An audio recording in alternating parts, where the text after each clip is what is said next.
آپ یہیں سو جائیں، مجھے اکیلے ڈر لگتا ہے۔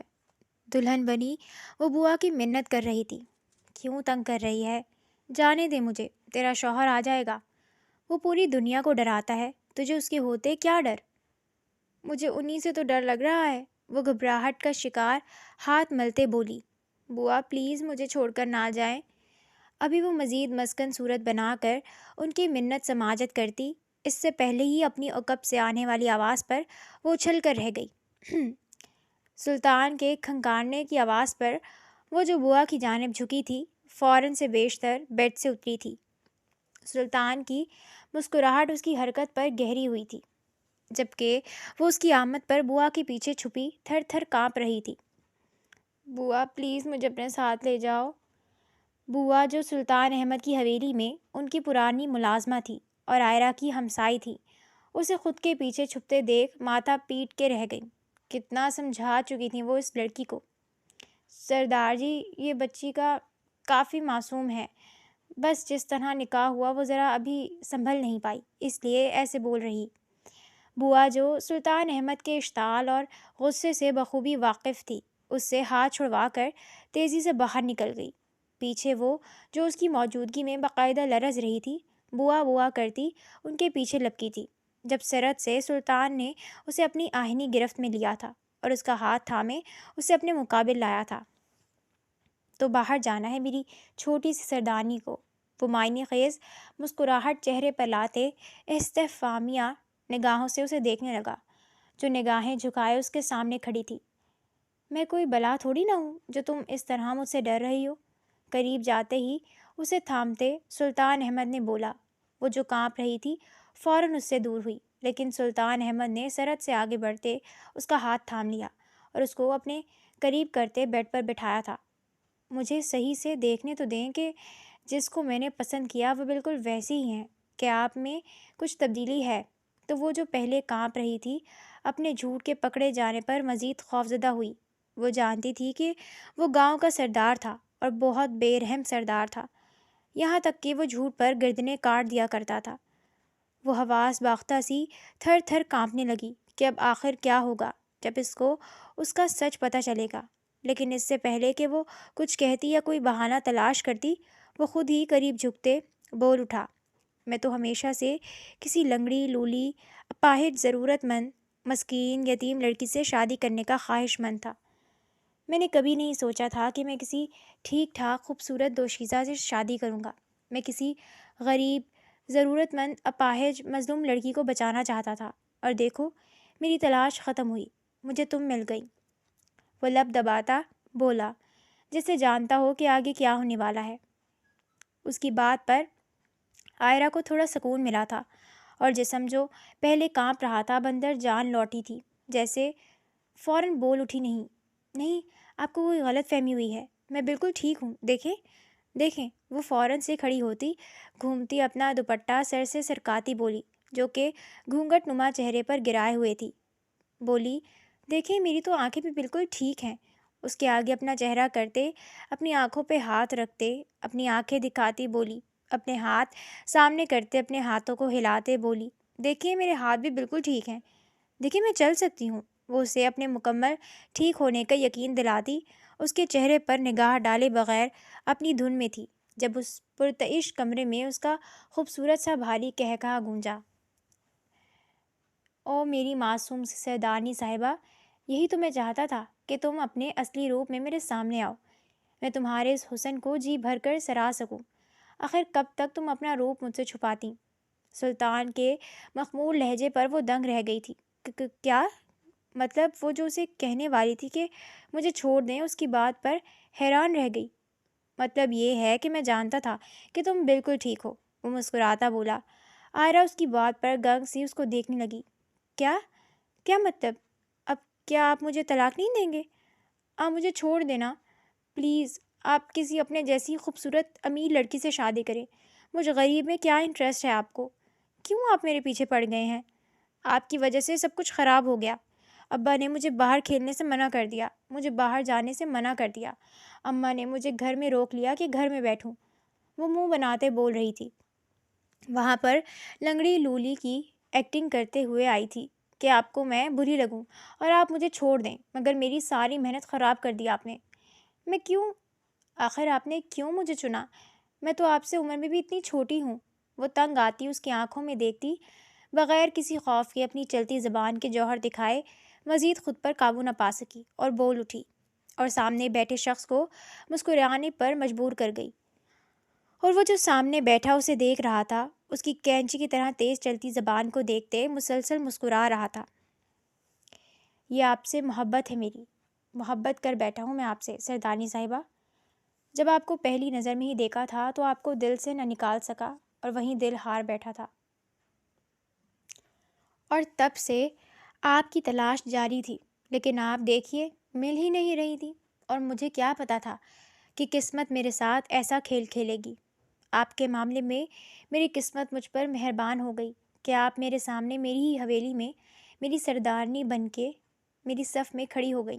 دیکھیں، میں نے آپ کو پہچان لیا کہ خود کو کالا رنگ لگانا، آنکھیں ٹیڑھی کرنا، یہ سب فضول تھا۔ میرے دل و دماغ میں پہلے دن سے آپ کا چہرہ نقش ہو چکا تھا۔ میں آپ کو پہلی نظر میں دیکھتے ہی پہچان گیا، اور بس پھر اب ہماری شادی ہو گئی۔ کیوں آپ مجھ سے اتنا دور بھاگ رہی ہیں؟ میں تو یہ سمجھ نہیں پا رہا، کون سی بات آپ کو پریشان کرتی ہے؟ آپ کو کھیلنا ہے، ٹھیک ہے، آپ یہاں پر بھی کھیل سکتی ہیں۔ اگر آپ کو آگے پڑھنا ہے تو آپ پڑھ بھی سکتی ہیں۔ آپ کو جو کرنا ہے آپ کر سکتی ہیں، لیکن میرے ساتھ ہوتے ہوئے میرے ساتھ کھیلیں، میرے ساتھ کمرے میں بیٹھیں، میرے ساتھ باہر نکلیں، جہاں کہیں گے لے کر جاؤں گا۔ بس میں اپنی بیوی کو یوں ڈرا سہما نہیں دیکھ سکتا۔ اب آپ اس گاؤں کی عام لڑکی نہیں ہیں، بلکہ سردار احمد کی بیوی ہیں۔ میں 7 گاؤں کا سردار ہوں، اس لحاظ سے آپ بھی 7 گاؤں کی سردارنی ہوئی، تو میری بیوی کو سردارنی والے روپ میں آنا چاہیے، نہ کہ ڈر پوک مظلوم چھوئی موئی سی لڑکی۔ ایک سردارنی پر ہر طرح کے حالات آتے ہیں جن کا اسے ڈٹ کر مقابلہ کرنا ہوتا ہے۔ مجھے آپ کو سخت طاقتور مضبوط جان بنانا ہے، جس طرح میں ہوں، کسی سے نہ ڈرنے والا، بغیر کسی خوف کے سب کا سامنے کرنے والا۔ وہ چہرے پر بے تحاشا سنجیدگی لیے اس کی جانب دیکھتا، اس کا ہاتھ تھامے بول رہا تھا، جبکہ وہ کچھ دیر قبل بے خوف بنی تھی، اب اس کو باتوں اور سخت لہجے پر تھر تھر کانپنے لگی تھی۔ میں ایسی نہیں ہوں، میں کبھی بھی اس طرح نہیں بن سکتی، میں ان سب چیزوں کے لیے نہیں ہوں۔ میرے کچھ خواب ہیں، میں ان خوابوں کو پورا کرنا چاہتی ہوں۔ ابھی میری عمر ہی کیا ہے، میں ایسی زندگی نہیں گزارنا چاہتی، اس لیے تو میں دور رہی تھی۔ مجھے کوئی سردارنی شیرنی نہیں بننا، مجھے کوئی 7 گاؤں کی سردارنی نہیں بنائے۔ مجھے اپنے گھر جانا ہے، اپنے ماں باپ کے پاس، مجھے نہیں رہنا یہاں پر۔ آپ کو مجھ سے محبت ہوئی تھی نا؟ مجھے نہیں، مجھے آپ سے بالکل بھی محبت نہیں ہے، اور میں آپ کے ساتھ نہیں رہنا چاہتی۔ وہ جو خاموش بیٹھی تھی، جو اس کا ہاتھ تھامے اسے دیکھ رہا تھا، اچانک اس کے سنجیدہ روپ پر خائف ہوتی اپنا ہاتھ چھڑوا گئی، اور پھر اس کی جانب دیکھتے اپنی پلکیں اٹھاتی اس کی آنکھوں میں آنکھیں گاڑے بول اٹھی، جبکہ سردار سلطان احمد اس کے اس طرح کے الفاظ بولنے پر اپنے دل اور دماغ پر بے تحاشا غصے کے باوجود قابو پاتے اس کا ہاتھ پھر سے تھامے اسے اپنے قریب کرتا، اس کی کمر میں بازو حائل کرتا بولا، بننا تو اب آپ کو میری ہی سردارنی ہے، چاہے رو کر بنے یا چاہے ہنس کر۔ آپ میری محبت ہیں، یہ میرا مسئلہ نہیں ہے کہ آپ کو مجھ سے محبت نہیں ہے، مجھے آپ سے محبت ہے، تو اس کا مطلب کہ آپ میری ہو، اور سردار سلطان جس چیز پر ہاتھ رکھ لے وہ چیز اس کی ہو جاتی ہے، کبھی کسی دوسرے کی نگاہ میں نہیں آتی ہے۔ بہت شدت پسند ہوں میں، اور تم تو میری بیوی ہو، تمہیں میں کبھی نہیں چھوڑ سکتا، تم پر صرف میرا حق ہے، تم میری ملکیت ہو اب سے، اور ہاں، اب جسے میں کہوں گا ویسے ہوگا۔ محبت اپنی جگہ، لیکن محبت کے ساتھ ساتھ میں بھی بدلے میں چاہتا ہوں کہ میری شریک حیات بھی مجھ سے محبت کرے۔ اور ہاں، جب میں تمہیں کہہ رہا ہوں کہ تمہارا کوئی خواب ادھورا نہیں رہے گا، جتنے شوق پورے کرنے ہیں کرو، میری سنگت میں کرو، میرے ساتھ مل کر کرو، لیکن مجھ سے دوری کا کبھی سوچنا بھی مت۔ اب واپسی ممکن نہیں میری جان، واپسی کہیں بھی نہیں ہے، اب تم ادھر ہی رہو گی۔ یہ حویلی، یہ کمرہ، اس میں موجود سامنا اور اس کا مالک مطلب میں، یہ سب تمہارے ہیں اور تمہارے لیے موجود ہیں۔ وہ جو اپنی رہائی کا سوچے بیٹھی تھی، خود کو یوں پھنستا محسوس کر کے اس کے سینے پر سر رکھتی رو دی۔ میں جانتی ہوں آپ بہت سخت ہیں، میں نے کبھی بھی اس طرح کے سخت بندے کے ساتھ زندگی گزارنے کا خواب نہیں دیکھا تھا۔ مجھے ظالم جابر انسان نہیں چاہیے تھا جس کے سینے میں دل ہی نہ ہو، کہ ایک سخت ظالم جابر سردار جس سے لوگ ڈرتے ہیں، جس سے لوگ خوفزدہ ہوں۔ سب سے بڑھ کر میں ہوں آپ سے خوفزدہ۔ میں آپ کی ملکیت نہیں بننا چاہتی تھی، نہ آپ سے نکاح کرنا چاہتی تھی، کیونکہ مجھے ڈر تھا۔ میں ڈرتی ہوں، میں اگر کبھی آپ کو گھر میں غصہ آیا تو کیا آپ مجھے بھی مار دیں گے؟ یہاں اگر کبھی میں آپ کے ساتھ جھوٹ بولوں یا آپ کے سامنے خاموش نہ رہوں تو کیا آپ مجھ پر بھی ویسا ہی ظلم کریں گے جیسے آپ اپنے لوگوں پر کرتے ہیں؟ سوں سوں کرتی وہ اس کے سینے پر سر رکھتی بول رہی تھی۔ سردار سلطان احمد لب سختی سے بھینچے اس کو کچھ سخت کہنے سے روک گیا اور اس کی کمر میں بازو حائل کرتا اس پہ سایہ فگن ہوتا بولا، اپنے دماغ سے یہ سب فضول خیالات نکال دو میری جان۔ میں کبھی تم پر سختی نہیں کروں گا۔ تم میری شریک حیات ہو، تم میری بیوی ہو، تم عام نہیں ہو، تم اس دل پر حکمرانی کرنے والی پہلی اور آخری عورت ہو۔ تم سے ہی میری نسل پروان چڑھنی ہے۔ مجھے کیا ضرورت ہے تم پر ظلم ڈھانے کی؟ تم کیوں اس طرح سوچ رہی ہو؟ میرے ساتھ وقت تو گزارو میری سنگت میں، تم خود پر ناز کرو گی۔ کہتے اس کے شانے پر لب رکھ گیا۔ آئرہ اپنی منتشر ہوتی دھڑکنوں کے ساتھ اس کے سینے پر سر رکھے ہوئے تھی۔ اس کے لمس پر ہڑبڑا کر دور ہوئی، لیکن اس کا قوی بازو اس کی مزاحمت روک گیا۔ اپنا مضبوط بازو اس کی مزاحمت کی پرواہ کیے بغیر وہ اس کی کمر میں حائل کر گیا۔ بہت انتظار کیا ہے اس وقت کا۔ وہ اس پر اپنی گرفت سخت کرتا اس کے گال پر لب رکھ گیا۔ آئرہ لرزتی اس کا کرتا اپنی مٹھیوں میں بھیج گئی اور پھر سلطان احمد اس کے کان میں جھکتا محبت بھری سرگوشیاں کرتا اس پہ ٹوٹ کر برسا تھا۔ باہر بادلوں میں چھپا چاند ان کے ملن کا گواہ تھا، جو بادلوں میں چھپنے لگا تھا۔ سردار سلطان احمد سلطان جبران کا بیٹا تھا، جو کہ 7 گاؤں کا سردار تھا۔ اس کی سرداری میں سب لوگ اس سے کافی ڈرتے تھے۔ وجہ اس کا بے تحاشا سخت انداز اور اس کا روب و دبدبہ تھا۔ 6 فٹ کا خوبصورت نین نقوش والا سردار احمد جتنا لوگوں پر شفیق اور رحم دل تھا، جھوٹ بولنے والے، دغا بازی کرنے والوں پر اس قدر ہی سخت، ظالم، سفاک تھا۔ ان کو اس قدر سخت سزا دیتا کہ ان کی روح کانپ اٹھتی، اور لوگوں کے درمیان میں کھڑا کر کے سزا دیتا تاکہ وہ عبرت کا نشان بن جاتے۔ لوگوں کے سامنے وہ سب کے سامنے ان کے غلط کاموں، جھوٹ بولنے والوں کی گردنیں کٹوا چکا تھا۔ دھوکہ دہی اس کو بالکل پسند نہیں تھی اور وہ اس سے دور رہتا تھا۔ سردار سلطان احمد 30 سال کا تھا اور اب سلطان جبران اس کا رشتہ تلاش کر رہے تھے، لیکن اس کو کوئی پسند ہی نہیں آتی تھی۔ رشتے سے بار بار انکار کرنے کے باوجود سردار اس پر سختی کیے ہوئے تھے کہ وہ جلد از جلد اب ان کی شادی کرنا چاہتے تھے اور اس سے حویلی کا وارث چاہتے تھے۔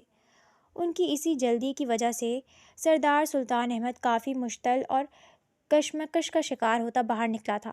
کھیتوں پر چکر لگاتا وہ ارد گرد ملازموں سے کام کروا رہا تھا کہ اس کی نگاہ دوسری جانب اٹھی، جہاں پر 4-5 لڑکیاں کھیلتی مسکراتی کھلکھلا رہی تھیں۔ ان میں ایک ایسی لڑکی بھی تھی جو انہیں دیکھتی مسکراتی ادھر سے ادھر بھاگ رہی تھی، اور پیچھے اس کی سہیلیاں اس کو پکڑنے کے لیے بڑھ رہی تھیں۔ اس پر اس کی نظر پڑتے ہی اس کی نظر ٹھہر گئی۔ اس کا بے داغ حسن، اس کے خوبصورت شفاف چہرے پر گلابی لب، تھوڑی پر چمکتا تل جو ہنستے اس کے گالوں اور تھوڑی پر پڑ رہا تھا۔ اس کی گالوں پر سرخی نمایاں ہو رہی تھی۔ اس کے اس قدر خوبصورت اور معصوم چہرے کو دیکھتے ہی وہ 17-18 سالہ معصوم سی ایک نازک سی کلی لگ رہی تھی۔ سردار سلطان احمد کو وہ لڑکی بہت پسند آئی تھی۔ یہ کہنا زیادہ بہتر ہے کہ اس کے دل پر چھا گئی تھی۔ وہ سر جھٹکتا اپنا کام کرواتا واپس آ گیا، لوٹ آیا، لیکن وہ لڑکی ساری رات اس کی نظروں سے دور نہیں ہٹی۔ اس کا خوبصورت چہرہ اس کی آنکھوں کے سامنے آنے لگا۔ سلطان احمد بے چینی سے ساری رات کروٹ پہ کروٹ بدلتا گیا۔ آنکھیں کھولتے ہی اس کی آنکھوں کے سامنے وہی معصوم لڑکی کا چہرہ تھا جس کی خوبصورتی اس کے دل میں اتر چکی تھی۔ یہی وجہ تھی کہ اس نے اپنے والد سردار جبران کو کہا تھا کہ وہ کسی کو پسند کرتا ہے۔ اسے وہ لڑکی دیکھتے ہی پسند آ گئی تھی، لیکن اس کو مل نہیں رہی تھی۔ سردار سلطان نے کہا کہ ہم ایک محفل رکھیں گے جس میں گاؤں کی تمام لڑکیوں کو ہم حویلی دعوت کے لیے بلائیں گے، اور پھر دیکھیں گے کہ ان میں سے کیا پتہ وہ لڑکی مل جائے جو تمہیں پسند تھی۔ سلطان احمد کو یہ بات بہت پسند آئی تھی اور وہ حامی بھر گیا تھا۔ اگلے ہفتے سردار سلطان احمد نے سب کو اپنی حویلی میں مدعو کیا تھا، لیکن اس دوران سردار سلطان احمد باہر جاتا، کبھی کھیتوں میں جاتا چکر لگاتے اور لڑکی کو تلاش نہ کر سکا تو کبھی ارد گرد لوگوں سے پوچھنے لگا، اپنے ملازموں سے پوچھنے لگا ان کو لوگوں سے پوچھنے کا کہا، لیکن اس کو کہیں پہ بھی وہ نظر نہ آئی اور اس کی تلاش جاری رہی۔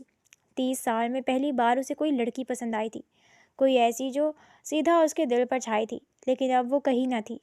یہ بات اسے تیش دلانے کا سبب بن رہی تھی۔ 7 گاؤں کے سردار کے لیے کیا ایک لڑکی تلاش کرنا مشکل تھا؟ یہ بات اسے کوڑے کی مانند اپنے جسم پر پڑتی محسوس ہو رہی تھی۔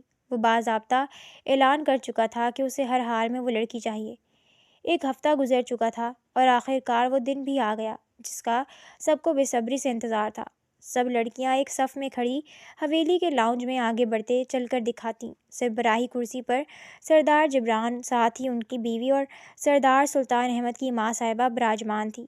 ان کے ساتھ بے دلی سے بیٹھا سلطان احمد، جو کہ زبردستی وہاں موجود تھا۔ سردار جبران کے پرزور اصرار پر وہ وہاں بیٹھا ایک بڑی تعداد میں باہر کھڑی دوشیزاؤں کو دیکھ رہا تھا، جہاں سے باری باری سب آگے آتی انہیں چل کر دکھاتی۔ ہر لڑکی کے جانے کے بعد اس کی والدہ اس کی جانب دیکھتی، مگر وہ سخت تیور لیے نفی میں سر ہلا دیتا۔ ہر کوئی باہر کھڑا اپنی بیٹی بہن کی سردار سے شادی کے خواب دیکھ رہا تھا۔ ایسے میں وہاں ایک ایسی بھی لڑکی موجود تھی جسے زبردستی وہاں لایا گیا تھا، اور وہ وہاں کھڑی اسی صف میں تھی، مگر عجیب حلیے میں، سفید چمکتی شفاف رنگت پر مٹی ملے لنگڑا کر چلتی وہ اسی صف میں کھڑی تھی، اور دل میں ارادہ باندھتی 100% خوش اور مطمئن تھی کہ وہ کبھی اس کو پسند نہیں کرے گا۔ جب اس کی باری آئی تو وہ سامنے آئی تھی۔ اس کی والدہ نے ناک منہ چڑھایا، آئے ہائے، کیسی کیسی لڑکیاں آ رہی ہیں! اب کیا میں اپنے چاند سے بیٹے کے لیے کوئی لنگڑی لولی لڑکی کو پسند کروں گی؟ سلطان احمد نے نگاہ اٹھا کر اس کی جانب دیکھا تھا، جو اس کی جانب دیکھتی سٹپٹائی اپنی آنکھوں کو بھینگی کر گئی تھی۔ سلطان احمد کو کچھ تو عجیب لگا تھا اس لڑکی میں، اور جب وہ لنگڑا کر چلتی اس کے سامنے آئی تھی تو اس کے دو دھیان بازو سے کپڑا کھسکا تھا، جس سے اس کی خوبصورت سڈول بازو نمایاں ہوئی تھی۔ سلطان احمد نے نگاہ اٹھاتے اس کے چہرے کی جانب دیکھا تھا، اور پل میں اس کی زیرک نگاہ اس لڑکی کو پہچان گئی تھی۔ اس شناسا سے چہرے کو دیکھتے وہ دل ہی دل میں مسکراتا بولا، بابا، مجھے اسی لڑکی سے نکاح کرنا ہے۔ آپ بات کریں اس کے گھر والوں سے اور اگلے ہفتے شادی کی تاریخ فکس کریں۔ آئرہ جو خوش تھی وہ اس کی بات پر پھٹی پھٹی آنکھوں سے انہیں دیکھنے لگی۔ مگر بچے، یہ تو… مجھے کچھ نہیں سننا بابا، بس آپ اس لڑکی کے گھر والوں سے بات کریں۔ جو اتنے دنوں سے بے چینی اور بے کلی تھی، اسے سکون آیا تھا اور وہ مسکراتا وہاں سے جا چکا تھا۔ گھر آتے ہی وہ جو اپنے والدین کو اس رشتے سے انکار کرنے والی تھی، اس کی ماں اور بابا اس کے وارث صدقے جانے لگے۔ ہم بہت خوش ہیں میری بچی، اب ہمارے بھی بھاگ کھل جائیں گے، میری بچی راج کرے گی سارے گاؤں پر۔ اس کی ماں مسکراتی بول رہی تھی، خوشی سے چہرہ جگمگا رہا تھا۔ وہ جوں کی توں بیٹھی انہیں مسکراتا دیکھنے لگی۔ اس کی چھوٹی 3 بہنیں مسکراتے اس کے گرد بیٹھی تھیں۔ باجی، کیا سچ میں اب ہم امیر ہو جائیں گے؟ ابا بتا رہے تھے اب تم سردارنی بن جاؤ گی، پھر تم بھی بہت امیر ہو جاؤ گی، ہمیں بھی کھانے کے لیے مزے مزے کے کھانے ملیں گے۔ اس کی بہنیں آنکھوں میں چمک لیے اسے دیکھ رہی تھیں۔ وہ کشمکش کا شکار بے چین سی انہیں دیکھنے لگی۔ اس کا ایک انکار ان سب کی آنکھوں کی چمک ماند پڑ جانی تھی۔ وہ خاموش سب کے درمیان بیٹھی انہیں سن رہی تھی۔ دل میں خوف بھی تھا کہ اس کا سارا پلان الٹا پڑ گیا تھا۔ شادی کی تیاریاں عروج پر تھی۔ 7 گاؤں کے سردار کی شادی تھی، کوئی چھوٹی بات تو نہ تھی۔ سارا گاؤں جگمگ کرتی روشنیوں اور کمکموں سے سجایا گیا تھا۔ گاؤں میں ایک ہجوم برپا تھا۔ سب سردار سلطان احمد کی شادی دیکھنے کے لیے اتاولے ہو رہے تھے۔ آخر کار وہ دن آ ہی گیا جس کا سب کو بے صبری سے انتظار تھا۔ صبح 10 بکروں کا صدقہ دیا گیا تھا، اور بینڈ باجوں اور ایک طوفان برپا کرتے لوگوں میں بارات آئی تھی۔ آئرہ کے والدین آئرہ کو حویلی لے کر آئے تھے، اور یہ بھی سلطان احمد کا ہی حکم تھا کہ دلہن حویلی میں ہی آئے گی۔ خوبصورت عروسی جوڑے اور بیش قیمت سونے چاندی کے زیورات سے مزین وہ ڈارک سرخ لپسٹک اور میک اپ میں اس قدر حسین لگ رہی تھی کہ اس کی خوبصورتی کو دیکھتے بیوٹیشن بھی دنگ رہ گئی، جو خاص طور پر سلطان احمد نے شہر سے بلوائی تھی۔ آپ بہت حسین لگ رہی ہیں، آج تو آپ سردار صاحب کے اعصاب پر چھانے والی ہیں۔ اس کے خوبصورت دلہن آپے کو سراہتے وہ اسے تیار کرتی جا چکی تھی، جبکہ آئرہ کو اپنا دل بے قابو ہوتا محسوس ہوا تھا۔ اپنی سر پر دوڑتی کچھ ہی دیر میں اسے نیچے لے جایا گیا تھا اور پھر خدا کو حاضر ناظر جان کر اس کا نکاح سلطان احمد سے کر دیا گیا تھا، جو آج بے تحاشا خوش تھا۔ آج اس نے اپنی محبت پا لی تھی۔ اس دھان پان سی لڑکی کو جب سے دیکھا تھا وہ رگوں میں خون بن کر دوڑنے لگی تھی، اور یہی وجہ تھی کہ وہ اس کا خیال ذہن سے جھٹک ہی نہیں پا رہا تھا۔ تمام رسموں اور ہلے گلے کے بعد جب وہ سب کو چھوڑتا اپنے کمرے کی جانب بڑھا تو دل عجیب خوش گمانیوں میں جکڑا محسوس ہو رہا تھا۔ دروازے کے نوب پر ہاتھ رکھتے اسے کمرے سے آتی متورم آواز نے چونکا دیا۔ جب دروازہ کھولتے وہ دھیرے سے اندر داخل ہوا، جہاں وہ بوا، جو ان کی حویلی کی ملازمہ تھی، ان کا ہاتھ تھامے انہیں وہیں رکنے کا بول رہی تھی۔ اس کی اس معصوم حرکت پر اس کے ہونٹوں پر دل فریب مسکراہٹ رینگ گئی۔ وہ اسے خود میں بھینچے اس کی معصوم باتیں سنتا مسکرا رہا تھا، جو اپنے کھیل کود اور باہر نہ نکلنے کی وجہ سے اس سے نکاح نہ کرنے کے ہیلے تلاش کرتی اس سے دور تھی۔ جب اس کی آنکھ کھلی تو وہ معصوم جان اس کے سینے سے چپکی گہری نیند میں تھی۔ اس کی گہری گرم سانسیں سلطان کو اپنی گردن پر پڑتی محسوس ہو رہی تھی۔ وہ عالم بے خودی میں اسے دیکھے گیا۔ آخر کار وہ اپنی محبت پا چکا تھا۔ اٹھ جائیں جان من، نیچے سب ہمارا انتظار کر رہے ہوں گے۔ اس کے بال چہرے سے ہٹاتے وہ لمحاتی توقف کے بعد بولا تو وہ کسما کر اس سے رخ موڑ گئی۔ اٹھ جائیں سردارنی صاحبہ، میں نہیں جانتا تھا آپ کی نیند اتنی پکی ہے۔ مستقبل میں کافی فائدہ مند ثابت ہوگی آپ کی یہ گہری نیند۔ اس پر جھکتے، اس کے گال پر لب رکھتے، اس کے گرد اپنا قوی ہاتھ لپیٹے اسے اٹھا کر بٹھایا تو وہ جو نیند میں تھی ہڑبڑا کر آنکھیں کھولتے اسے دیکھنے لگی۔ چند پل اسے سمجھ نہ آیا کہ اس کے ساتھ ہوا کیا ہے۔ اپنے حواس میں لوٹتے وہ اسے گھورنے لگی تھی، اور اس کی اتنی سی قربت پر سرخ تمتماتے خد و خال مزید اناری ہوئے تھے۔ واللہ میری سردارنی کتنی حسین لگ رہی ہیں۔ صبح صبح ہی اگر اس طرح کے نینوں کے تیر برسائیں گی تو کیسے یہ سردار پیچھے ہٹے گا۔ جھکتے اس کے دوسرے گال سے لب مس کیے تو وہ سٹپٹاتی پیچھے ہٹی۔ مجھے ابھی سونا ہے، مجھے اتنی نیند آئی ہوئی ہے۔ نگاہیں جھکائے وہ بڑبڑائی تو وہ گہرا مسکرا دیا۔ میری سردارنی، بعد میں نیند پوری کر لیجیے گا، ابھی نیچے چلیں۔ مجھے بالکل بھی پسند نہیں کسی کو انتظار کروانا، اور اس وقت سارا خاندان نیچے ہمارا منتظر ہے۔ جھکتے مخمول لہجے میں بولتا وہ باتھ روم کی جانب بڑھ گیا۔ پیچھے وہ سرخ پڑتے ایک جانب کمفرٹر پھینکتے اٹھ کھڑی ہوئی۔ لو، اب یہاں کیا نیند بھی پوری نہیں کر سکتی میں؟ سردار نہ ہو گئے جانے کیا ہے، سب پر ہی حکم چلائیں گے۔ ابھی تو بول رہے تھے بڑی محبت ہے مجھ سے، جو بولو گی کریں گے، اور سوئیں دیا نہیں۔ غصے سے پیر پٹکتی وہ اپنا لباس نکالنے لگی، اور اس کے باہر آتے ہی ایک نظر اسے دیکھے بغیر فریش ہونے چلی گئی۔ دونوں نیچے آتے سب سے پیار لیتے سب کے ساتھ بیٹھے تھے۔ آئرہ سب کے درمیان بیٹھی شرم سے دوہری ہوتی ہچکچاہٹ کا شکار ہوتے سب کو دیکھ رہی تھی۔ جب ملازمہ نے آگے بڑھتے اس کی پلیٹ تیار کی تھی، اس نے ایک نگاہ قریب بیٹھے خاموشی سے ناشتہ کرتے سلطان کو دیکھا تھا، جو اس وقت اسے ایسے نظر انداز کیے ہوئے تھا جسے جانتا ہی نہ ہو۔ یہ بات اسے مزید سلگا گئی تھی۔ جھوٹا کہیں کا، دھوکے باز! دل میں اسے ہزار سلواتیں سناتے وہ خاموشی سے سب کے درمیان بیٹھی ناشتہ کرنے لگی۔ کچھ ہی دیر میں اس کے والدین اس سے ملنے آئے تھے، اور وہ آبدیدہ سی انہیں ملتے رو دی۔ اس کا دل ان کے ساتھ اپنے گھر جانے کا تھا۔ جب اس نے بڑی سردارنی صاحبہ سے اجازت مانگی تو انہوں نے صاف انکار کر دیا تھا کہ سلطان نے گھر جانے سے منع کیا تھا، وہ خود اسے لے جائے گا، اور یہی بات آئرہ کو مزید تیش دلا گئی تھی۔ وہ سب کے درمیان بیٹھی لب بھینچ گئی۔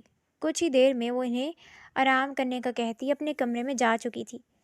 سلطان احمد، جو اپنے دوستوں کے ساتھ ڈیرے گیا تھا، واپسی پر جب اسے آئرہ کہیں دکھائی نہ دی تو قریب سے گزرتی ملازمہ سے استفسار کیا، جس نے اسے اطلاع دی کہ وہ اپنے کمرے میں آرام کرنے کی غرض سے گئی ہے۔ سلطان احمد پیشانی ملتے اپنے کمرے کی جانب بڑھ گیا۔ جان گیا تھا کہ اس کا موڈ آف ہو گیا ہوگا اس کے انکار پر، لیکن وہ اسے اب خود سے دور نہیں کرنا چاہتا تھا، اور اپنے ساتھ ہی لے کر کچھ وقت کے لیے جانا چاہتا تھا۔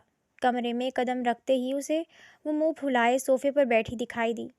کیا بات ہے، میری سردارنی صاحبہ کو منہ کیوں پھلایا ہوا ہے؟ قریب بیٹھتے اس کا ہاتھ تھاما جسے وہ جھٹکے سے چھڑوا گئی۔ بات مت کریں آپ مجھ سے، ابھی کل ہی آپ مجھے بول رہے تھے جو کہوں گی وہی کریں گے، میری بات مانیں گے، اور اب جب میں نے امی بابا کے ساتھ جانے کا کہا تو مجھے جانے نہ دیا۔ وہ خفا سی دبا دبا سا چلائی تو وہ اسے اپنی باہوں کے حصار میں لیتا محبت سے گویا ہوا، میری چھوٹی سی سردارنی، ابھی کل ہی تو آپ آئی ہیں اور اتنی جلدی جانے کے لیے بھی اتاولی ہو رہی ہیں۔ میں نے بالکل سچ کہا تھا۔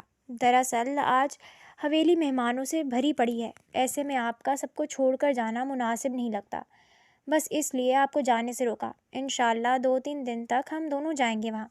اب موڈ ٹھیک کرو میری جان۔ اس کے گال پر لب رکھتا وہ محبت بھرے لہجے میں کہتا اسے حیران کر گیا۔ اسے تو لگا تھا کہ وہ سخت گیر سا اکھڑ مزاج سردار ہوگا، اس نے سنا بھی اس کے بارے میں ایسا ہی تھا، لیکن ابھی 2 دن میں ہی اسے تو وہ کہیں سے بھی سخت گہرا گیر سردار نہ لگا تھا، بلکہ اس کا نرم انداز اس کا دل دھڑکانے کا سبب بن رہا تھا۔ سچی؟ وہ مسکراتی اس کی آنکھوں میں دیکھنے لگی۔ مجھے وہ مسکراتا اس کے گال سے اپنا داڑھی والا گال مس کر گیا تو وہ مسکرا دی۔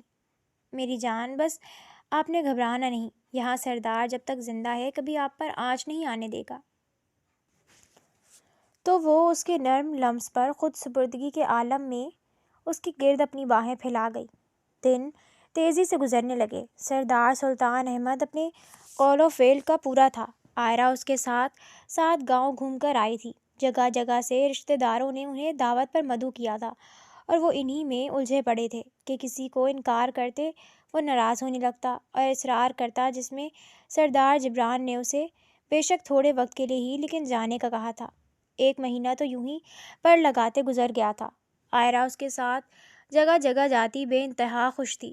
سردار سلطان نے دنیا جہاں کی تمام نعمتیں اس کے قدموں تلے بچھائی تھیں۔ چھوٹی عمر کی وہ نازک سی لڑکی تھی جسے والدین نے کبھی 2 جوڑوں کے سوا کچھ خرید کے نہ دیا تھا، اور اب مہنگے لباس، بڑی گاڑیاں، عالی شان محلوں میں جاتی وہ مختلف لوازمات نوش فرماتی۔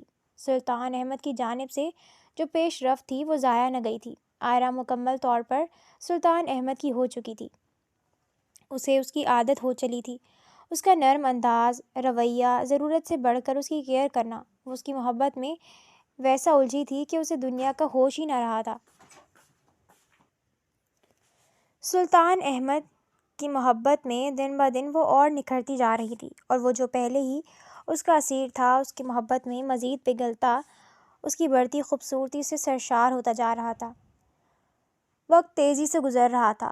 وہ سب رشتہ داروں اور جاننے والوں سے مل ملا رہے تھے۔ ایسے میں وہ جب واپس لوٹے تو سب سے پہلے سلطان احمد آئرہ کو اس کے گھر لے کر گیا تھا، جہاں وہ سب سے ملتی آبدیدہ ہو گئی تھی۔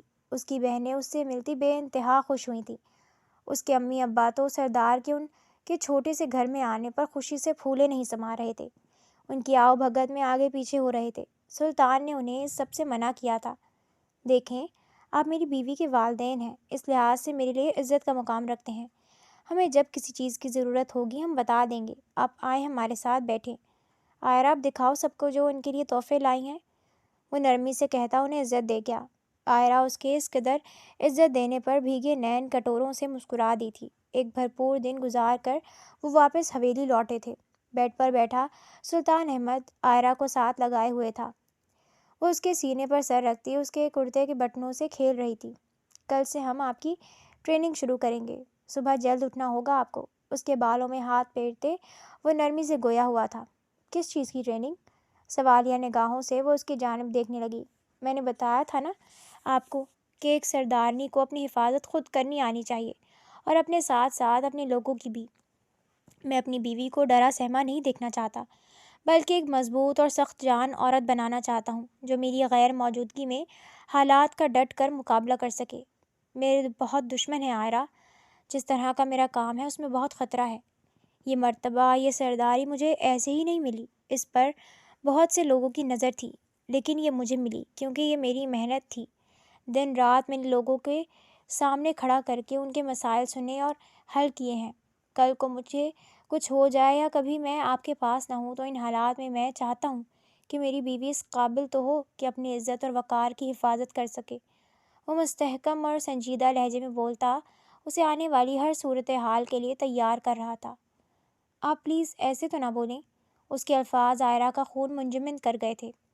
آپ کو کچھ نہیں ہوگا، مجھے نہیں آتا کچھ بھی، مجھے نہیں سیکھنا کچھ بھی۔ جب تک آپ میرے پاس ہیں مجھے کسی چیز کا ڈر نہیں۔ آپ مجھ سے دور جانے کی بات کیوں کر رہے ہیں؟ وہ اضطراب میں گھری بے کلی و بے چینی سے نم آواز میں بولی تو سلطان احمد کے لبوں پر تبسم کی کلیاں چٹکی تھیں۔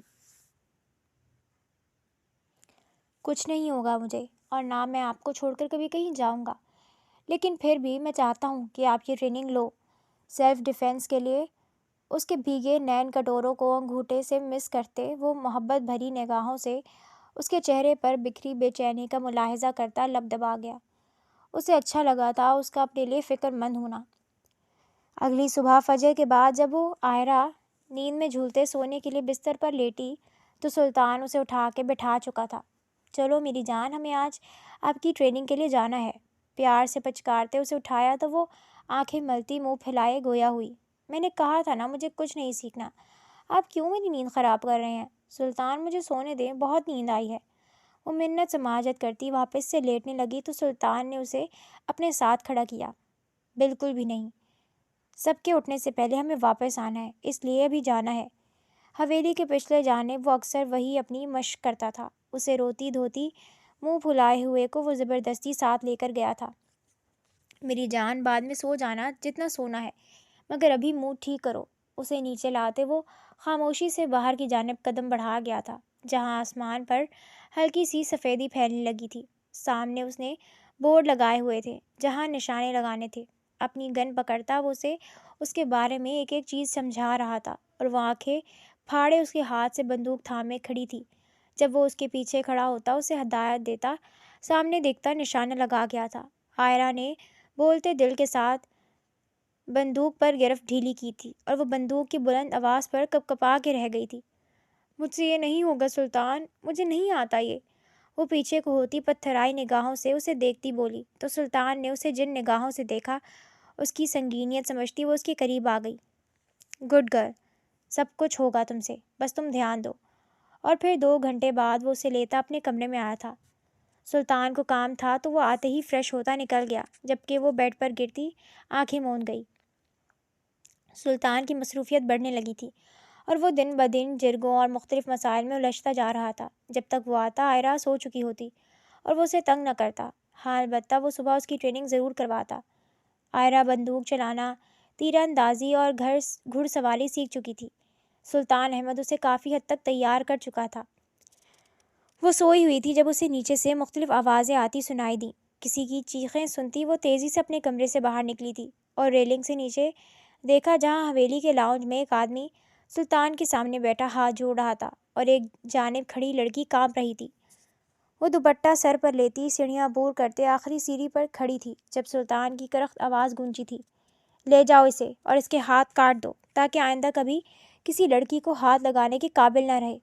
خاموش ماحول میں اس کی سخت بھاری بھرکم آواز گونجی تھی، جس پر وہ آدمی روتا اس کے پاؤں میں بیٹھ گیا تھا۔ سردار، مجھے معاف کر دو، میں نے جان بوجھ کر ایسے نہیں کیا۔ وہ زاروں قطار رو رہا تھا۔ دفع ہو جاؤ یہاں سے، مجھے چھونے کی کوشش بھی مت کرنا۔ وہ اس وقت غیظ و غضب کی تصویر بنا کھڑا تھا، جبکہ 2 آدمی اسے زبردستی اپنے ساتھ لے جا رہے تھے۔ آئرہ کے مقدور و منتشر ذہن میں خلش بڑھنے لگی تھی۔ وہ اس کی بات تو سنتا۔ سلطان جو اسے وہاں کھڑا دیکھ چکا تھا اس کی جانب دیکھنے لگا، جو اس کی آنکھوں میں دیکھتی اس کی جانب بڑھی تھی۔ آپ نے اس سے کیوں نہیں پوچھا کہ یہ کیوں ٹکرائی اس آدمی سے؟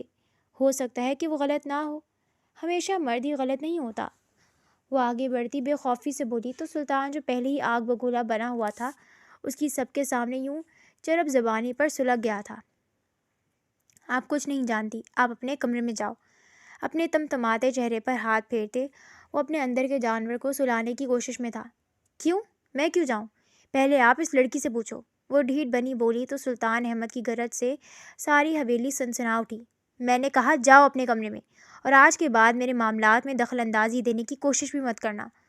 وہ تیش و اشتعال انگیز دھاڑا تو وہ اچھلتی بے یقین سی نفی میں سر ہلاتے وہاں سے بھاگتے اپنے کمرے کی جانب بڑھ گئی۔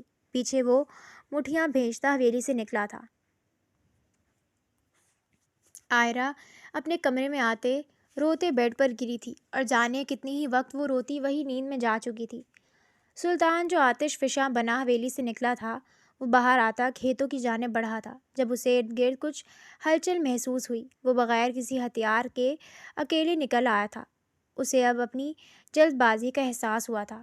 اس سے پہلے کہ وہ واپس مڑتا پیچھے سے کسی نے فائر کیا تھا جو اس کے بازو میں پیوست ہوا تھا۔ وہ تیزی سے آگے بڑھتا چھپنے کے لیے کوئی جگہ دیکھ رہا تھا جب اکب سے آتی گولی اس کے سینے میں پیوست ہوئی تھی اور وہ وہیں ڈھیر ہو گیا تھا۔ اس کے آدمی جو اسے ہی تلاش کر رہے تھے کھیتوں کی جانب بھاگتے آئے تھے اور اسے گرے دیکھا تھا، تیزی سے اس کی جانب بڑھے تھے اور اسے اٹھاتے گاڑی میں بٹھایا تھا۔ سارے گاؤں میں سلطان پر حملے کی خبر آگ کی طرح پھیلی تھی۔ سردار جبران اور اس کے چچا ہسپتال کے لیے نکلے تھے۔ سردارنی صاحبہ کا رو رو کر برا حال تھا۔ ایسے میں عائرہ جو سب سے بے خبر سوئی ہوئی تھی ملازمہ کے دروازہ بجانے پر اٹھی تھی اور پھر جو خبر اسے سنائی گئی وہ اس کے پیروں تلے زمین گھسیٹ کے لے گئی۔ اسے محسوس ہو رہا تھا جیسے کسی نے اس کی سماعتوں پر بم گرا دیے ہوں۔ آنسو بل بل چہرے پر بکھرنے لگے تھے۔ وہ روتی دھوتی نیچے آتی اس کی والدہ کے ساتھ لگی تھی جو خود اپنے اکلوتے بیٹے کی حالت پر رو رو کر نڈھال ہو چکی تھی۔ سلطان احمد کو 2 گولیاں لگی تھیں اور اس کی حالت اس وقت بہت نازک تھی۔ ان دونوں کے بے انتہا ضد پر انہیں ہاسپٹل لے جایا گیا۔ سردار جبران بیٹے کی اس حالت پر دروازے کے ساتھ چپکے کھڑے تھے۔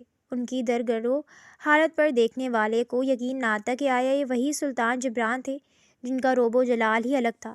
اس وقت مفلسی اور درد کی تفسیر بنے وہاں کھڑے تھے۔ سردارنی صاحبہ بینچ پر بیٹھی مسلسل روتی تسبیح کر رہی تھیں جب ڈاکٹر ICU سے باہر نکلا تھا۔ سردار صاحب، سلطان صاحب کی جان کو خطرہ ہے۔ گولی سیدھا سینے میں پیوست ہوئی ہے، دل کے تھوڑا سا نیچے۔ اس وجہ سے آپریشن میں بھی کافی خطرہ ہے۔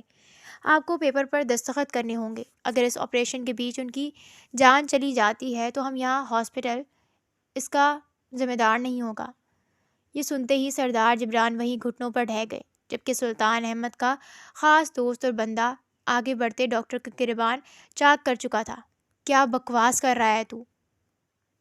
تیرے پاس تھوڑا وقت ہے۔ ہمارے سردار کو پہلے جیسا بالکل ٹھیک کر دے۔ اگر انہیں کچھ ہوا تو تیرا بھی یہ آخری دن ہوگا۔ اس کا گریبان چھوڑتا وہ ڈاکٹر کو دھکیل چکا تھا جو خوف کے مارے تیزی سے ICU کی جانب بڑھا تھا۔ آگے بڑھتے اس نے جبران صاحب کو اٹھایا تھا۔ کچھ نہیں ہوگا ہمارے سردار کو، آپ بے فکر رہیں۔ انہیں حوصلہ دیتا بھی وہ آگے بڑھتا کہ پیچھے سے بڑی سردارنی کی چیخیں کوریڈور میں گونج اٹھی تھیں۔ ان کی گود میں عائرہ کا سر لٹکا پڑا تھا۔ وہ ہوش و خرد سے بیگانہ ہو چکی تھی۔ وہ تیزی سے آگے بڑھتا لیڈی ڈاکٹر کو بلا کر لایا تھا جو اسے اسٹریچر پر ڈالے دوسرے روم میں لے گئے تھے۔ اب وہ دونوں پریشان کھڑے تھے۔ ابھی سلطان احمد کی پریشانی کم تھی کہ عائرہ کی حالت بھی انہیں مزید متفکر کر گئی۔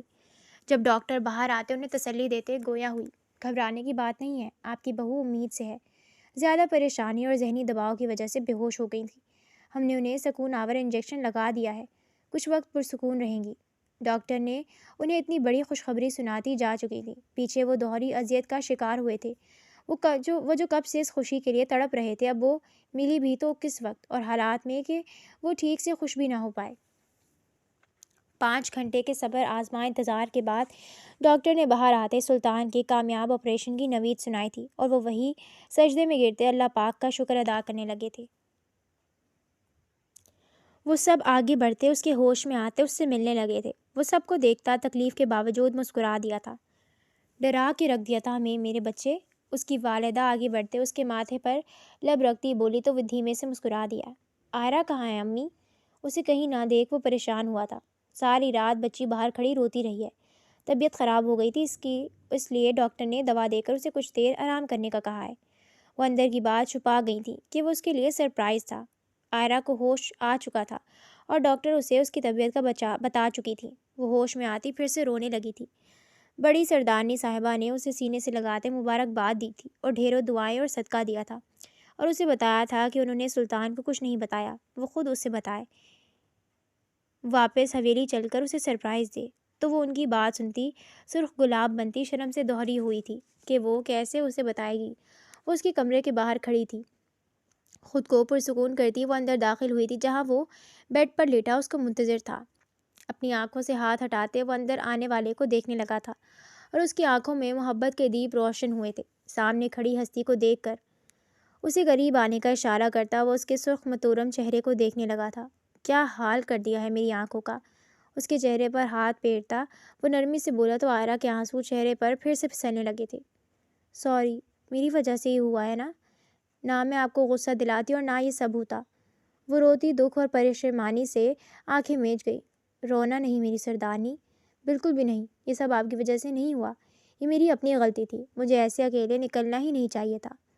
وہ آدمی جس کو میں نے سزا دی تھی وہ دوسرے قبیلے کے سردار کا بندہ تھا اور اس نے جان بوجھ کر اس لڑکی کی عزت خراب کرنے کی کوشش کی تھی، اور جب انہیں علم ہوا کہ یہ معاملہ میرے جرم میں آ پہنچا ہے تو اس کے آدمی مجھ پر حملہ آور ہونے کو تیار تھے، اور میں جانتا تھا سب۔ بس میری غلطی ہے کہ میں جذبات میں بہہ گیا۔ مجھے غصہ آپ پر نہیں تھا بلکہ خود پر تھا، جو میں اپنے آپ پر قابو نہ رکھ سکا اور آپ پر اس طرح چلایا۔ وہ بڑے آرام سے سارا الزام اپنی ذات پر لے گیا تھا۔ آئرہ اس کے ساتھ لپٹتے زاروں قطار رو دی تھی۔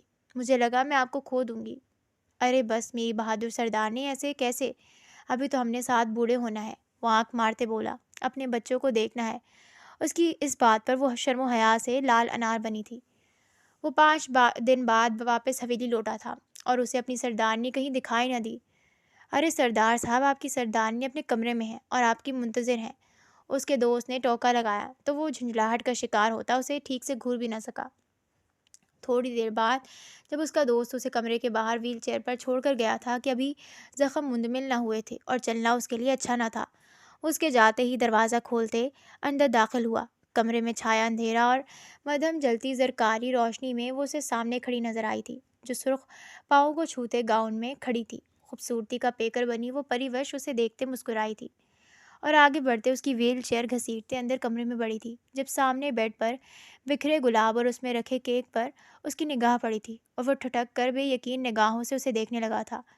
پھولوں کی پتیوں کا دل بنا کے اس کے درمیان میں کیک رکھا گیا تھا جس پر ویلکم بابا لکھا ہوا تھا۔ اس نے بے یقین نگاہوں سے آئرہ کو دیکھا تھا، جو اس کی نظروں کا ارتکاز اور مطلب سمجھتی سر اس بات میں ہلا گئی، اور وہ مبہوت سا ان لفظوں اور ان میں موجود خوشگمان رنگوں میں کھو گیا تھا۔ بہت بہت شکریہ میری جان، میری سردارنی۔ اٹھنے کی کوشش کی تو وہ آگے بڑھتی اسے اٹھنے سے روک گئی، اور وہ اسے سینے سے لگاتا اسے محبت بھری نگاہوں سے دیکھتا والہانہ اس کے چہرے پر جھکا اپنی محبت کی مہریں ثبت کرنے لگا۔ میں آپ کو بتا نہیں سکتا میں کس قدر خوش ہوں۔ وہ نم نگاہوں سے اسے دیکھنے لگا تو وہ جھکتی اس کی آنکھوں پر لب رکھ گئی۔ سلطان احمد نے اسے جس قدر خوشیاں اور محبت دی تھیں اس کے آگے یہ سب کچھ بے مول تھا۔ وہ جتنا رب کی رحمت و نعمتوں کا شکر ادا کرتی کم تھا۔ وہ خوش تھی، ان کی اولاد آنے والی تھی، ان کی محبت کی نشانی۔